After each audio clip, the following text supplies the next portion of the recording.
brought to you by Candid Dusting Powder.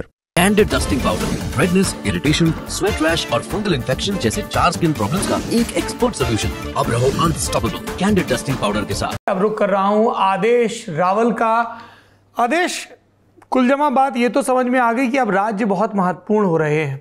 Rahul Gandhi ने challenge किया है बीजेपी को कि हम आपको गुजरात में हरा कर दिखाएंगे, और ये चैलेंज वो कर पा रहे हैं क्योंकि गुजरात में तो खैर एक ही सीट जीते वो, लेकिन उत्तर प्रदेश में बीजेपी अपनी उम्मीद से बहुत नीचे रह गई।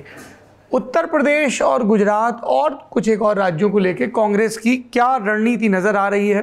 नेता नगरी हम शूट कर रहे हैं, थोड़ी देर पहले मैं जमघट के सिलसिले में दीपेंद्र हुड्डा से मिला। वहाँ पे जो लोग मौजूद थे उनसे पता चला कि हरियाणा को लेकर ऑलरेडी तैयारी शुरू हो चुकी है। कांग्रेस के खेमे में इन राज्यों को लेकर क्या रणनीति है? देखिए, हरियाणा और महाराष्ट्र को लेकर ऑलरेडी तैयारी शुरू हो चुकी है और झारखंड को लेकर मीटिंग हुई है, क्योंकि ये तीनों स्टेट के चुनाव अभी 3 महीने बाद है। और यूपी और गुजरात को लेकर एक स्पेशल तैयारी हो रही है, और वो तैयारी ये है कि राहुल गांधी और उनकी टीम का पूरा फोकस इन 2 राज्यों के ऊपर है। पहला, उनको लगता है कि जिस तरीके से अभी जो वोट पड़ा है, खासतौर पर संविधान के मुद्दे पे जो मायावती का वोट बैंक था, दलित वोट बैंक खासतौर पर, वो शिफ्ट हो गया है। और कांग्रेस पार्टी को ये भी लगता है कि जो अखिलेश यादव को दलित वोट मिला है, ओबीसी वोट मिला है, वो मुद्दे कांग्रेस पार्टी के थे, राहुल गांधी के थे, चाहे वो जाति जनगणना की बात थी और चाहे वो संविधान के मुद्दे की बात थी। तो उसका फायदा यानी कांग्रेस पार्टी के कारण, कांग्रेस पार्टी के मुद्दों के कारण वो वोट ट्रांसफर अखिलेश यादव को हुआ। और ओबीसी का भी एक बड़ा सेटबैक पूर्वी उत्तर प्रदेश में बीजेपी को हुआ है। तो उनको आज आपने देखा, सुबह सुबह 7 बजे राहुल गांधी हाथरस पहुंच गए थे, 5 बजे यहां से निकले। तो वो भी ये जो जितने लोगों की वहां पे हादसे में मतलब मौत हुई है, और वो जो बाबा है वो भी एक खास कम्युनिटी से संबंध रखते हैं। तो इसके अलावा गुजरात को लेके कल राहुल गांधी गुजरात जा रहे हैं। 2017 में जिस तरीके से अशोक गहलोत, राहुल गांधी, राजेश यादव अब दुनिया में नहीं है, उन्होंने स्ट्रैटेजी बनाई थी और बहुत क्लोज जाके हार गए थे। आपको पता है आज में और 2017 में एक सिमिलैरिटी है।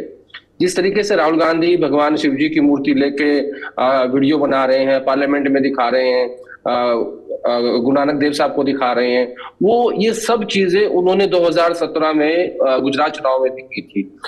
हर मंदिर जाते थे, नवरात्रों में जहां जहां कार्यक्रम होते थे नवरात्रों के, उनमें पार्टिसिपेट करते थे। तो पूरा धार्मिक रूप अपना लिया था और शायद रुद्राक्ष भी उन्होंने पहना था। तो एक टीम का, और जो इनके रणनीतिकार हैं जिन्होंने ये तय किया कि अब आपको एलओपी बनना है, उनका पूरा फोकस इस वक्त इन 2 राज्यों के ऊपर है, जो गुजरात और उत्तर प्रदेश। आने वाले दिनों में आप देखेंगे कि उसमें काफी डेवलपमेंट्स होंगी, जिसकी शुरुआत कल से राहुल गांधी खुद गुजरात जाके करने वाले हैं। और जो राहुल गांधी ने संसद में कहा, बड़े कॉन्फिडेंस से कहा कि इस बार आप गुजरात भी खाने वाले हैं, उसके पीछे की वजह यही है कि इन्होंने पहले ही वहां की तैयारी शुरू कर दी थी। जी आदेश, दूसरा, हमने राहुल गांधी और प्रधानमंत्री नरेंद्र मोदी के भाषण पर तो खूब बात की, और भी कई सांसद हैं जिनकी स्पीचेस ने सुर्खियां बनाई। मसलन महुआ मोइत्रा कहती हैं, मैंने पिछले साल अपनी सांसदी घर और यूट्रस खोया। इसको लेके हमलावर हैं, बोले आप चीर हरण की उन्होंने उपमा का इस्तेमाल किया।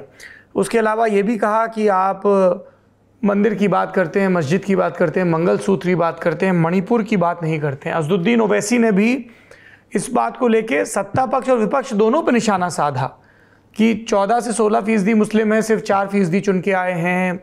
ओबीसी की बात होती, बाकी सब की बात होती, हमारे रिप्रेजेंटेशन की बात नहीं होती है। मैं ये जानना चाहता हूँ कि क्योंकि विपक्ष में भी कई विपक्ष हैं, ऐसा नहीं है कि सब हंकी डोरी है, सब दुरुस्त हो गया है। चंद्रशेखर रावण का जो नगीना से सांसद हैं, उनका भाषण भी अलग से रेखांकित किया गया, बहुत काबिल गौर था। राज्यसभा में हमेशा की तरह मनोज झा का भाषण। तो ये इस चीज़ को लेके अभी किस तरह की कवायद दिख रही है कि सबको साथ लेके चला जाए? राहुल गांधी ने ये कह तो दिया कि मैं पूरे विपक्ष का और इसके एक मेंबर का को रिप्रेजेंट कर रहा हूं, पर कोऑर्डिनेशन के लेवल पे वो रिप्रेजेंटेशन कहाँ है? क्योंकि अभी इनको कई चीज़ें आयरन आउट करनी होंगी। हरियाणा में ये आम आदमी पार्टी के साथ जाएंगे, नहीं जाएंगे, दिल्ली में क्या रणनीति होगी इनकी, जहाँ जहाँ असेंबली इलेक्शंस होंगे किस तरह से चीज़ें होंगी, उसको लेके क्या रुख नज़र आता है? सबसे पहले तो राहुल गांधी कैसे अपना रिश्ता डेवलप कर रहे हैं इंडिया अलायंस के लोगों के साथ में, इसके मैं आपको 3 उदाहरण देता हूँ। पहला उदाहरण है कि हाल ही में कुछ दिन पहले की बात है, अखिलेश यादव का जन्मदिन था, तो राहुल गांधी ने ट्वीट करके बधाई दी और कहा कि जन्मदिन की मुबारक भाई, यानी आखिर में भाई लिखा। ऐसा राहुल गांधी कभी नहीं करते थे। उससे कुछ दिन पहले राहुल गांधी का बर्थडे था, तेजस्वी यादव ने ट्वीट किया और ये कहा कि जन्मदिन मुबारक भाई, आप कौन सी मछली खाओगे? मुझे वैरायटी नहीं पता है। राहुल गांधी ने कहा कि हाँ, मैं ये वाली मछली खाऊंगा। तीसरा उदाहरण देता हूं आपको कि जब स्पीकर का चुनाव हुआ, जब केसी वेणुगोपाल सरकार के लोगों से मिलने गए और राजनाथ सिंह ने फोन किया मल्लिकार्जुन खड़गे साहब को, खड़गे साहब ने कहा कि हमारी मांग ये है कि हमें डिप्टी स्पीकर दे दीजिए, हम चुनाव नहीं कराएंगे।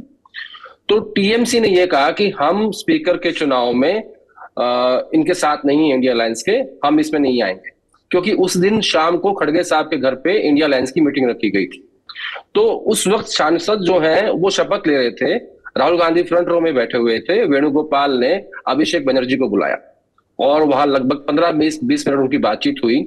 और उस मीटिंग के बाद संदीप बंदोपाध्याय जो नेता है टीएमसी के, वो बाहर गए। उन्होंने कहा कि हम आज शाम को होने वाली इस बैठक में शामिल होंगे, और उसके बाद टीएमसी के नेता उस बैठक में शामिल हुए और स्पीकर के चुनाव में वो साथ दिखाई दिए। तो ये तीन चीजें मैंने आपको उदाहरण इसलिए दिए हैं कि राहुल गांधी अपने जितने भी समकक्ष नेता है, अभिषेक बनर्जी, तेजस्वी यादव, अखिलेश यादव, कानी मोजी, सुप्रिया सुले, इन सबको मतलब एक ऐसा माहौल पैदा कर रहे हैं कि मेरे साथ इन सबकी अच्छे संबंध रहे, अच्छी दोस्ती। मुझे एक तस्वीर याद आती है सौरभ जी की, खान मार्केट की तस्वीर थी वो, मुझे किसी ने दिखाई थी, जहां राहुल गांधी और तेजस्वी यादव बैठ के लंच कर रहे थे। तो जब भी ऐसी कोई मौका मिलता है तो राहुल गांधी उसको और क्लोज करने की कोशिश करते हैं, और अब जो वो एलओपी बने हैं तो वो एक पर्सनल टच देने की कोशिश कर रहे हैं। आपने कहा कि अलायंस का क्या होगा आम आदमी पार्टी का, मुझे ऐसा लगता है कि ये अलायंस जो है लोकसभा चुनाव तक था, हरियाणा और दिल्ली में दोनों पार्टियां अलग अलग चुनाव लड़ेंगी, ये ऐसा मुझे अभी तक की जानकारी है। लेकिन जहां तक एलओपी बनने की बात थी ना, उसमें भी मैं आपको ये कहूंगा कि इन सब लोगों ने फीडबैक लिया पहले कि क्या सोचते हैं हमारे अलाइज, अखिलेश यादव क्या सोचते हैं, तेजस्वी यादव क्या सोचते हैं, डीएमके का क्या कहना है। लेकिन जब सरकार बन रही थी उस वक्त मुझे बताया गया कि जिस दिन सरकार बन रही थी, नहीं माफ कीजिएगा, जिस दिन 4 जून को नतीजे आए थे, कांग्रेस पार्टी की तरफ से 2 बड़े नेता दक्षिण भारत के चंद्रबाबू नायडू के टच में थे, और वो ये देख रहे थे कि कैसे इंडिया अलायंस 240-245 टच कर जाए। तो उन्होंने उस दिन 2 बार प्रेस कॉन्फ्रेंस बुलाई थी चंद्रबाबू नायडू ने, और वो वहीं से घोषणा कर देते कि हाँ ठीक है, मेरा जो समर्थन है वो इंडिया अलायंस को है। लेकिन बाय चांस ऐसा हुआ कि 234 पे ये लोग रुक गए और स्थितियां बिल्कुल बदल गई।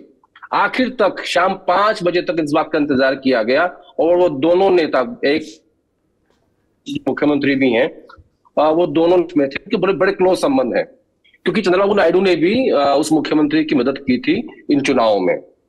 तो एलओपी बनने के पीछे एक बड़ी साफ सुथरी रणनीति है राहुल गांधी की, कि पिछले 20 साल की आपके राजनीतिक सफर में आप 2007 में कांग्रेस पार्टी के फ्रंटल यूथ कांग्रेस और एनएसयूआई के इंचार्ज रहे, आप 2012-13 में कांग्रेस पार्टी के वाइस प्रेसिडेंट बने, आप 2017 में पार्टी के प्रेसिडेंट बने, आपने 19 में इस्तीफा दे दिया, आप नहीं किसी भी आप सरकारी पद पे नहीं रहे। इसलिए राहुल गांधी ने इस पद को स्वीकार किया, और उनको ये लगने लगा है, देखिए 240 जो नंबर आया, जो कांग्रेस पार्टी ने 99 नंबर लेके आई, उससे इनको ये लगने लगा है कि प्रधानमंत्री नरेंद्र मोदी को हराया जा सकता है। इसका सबसे बड़ी वजह यह है, और स्ट्रैटेजिस्ट जो है राहुल गांधी के, वो डे 1 से ये बात बोल रहे थे कि राहुल गांधी एलओपी बनेंगे, और आखिरकार वैसा ही हुआ।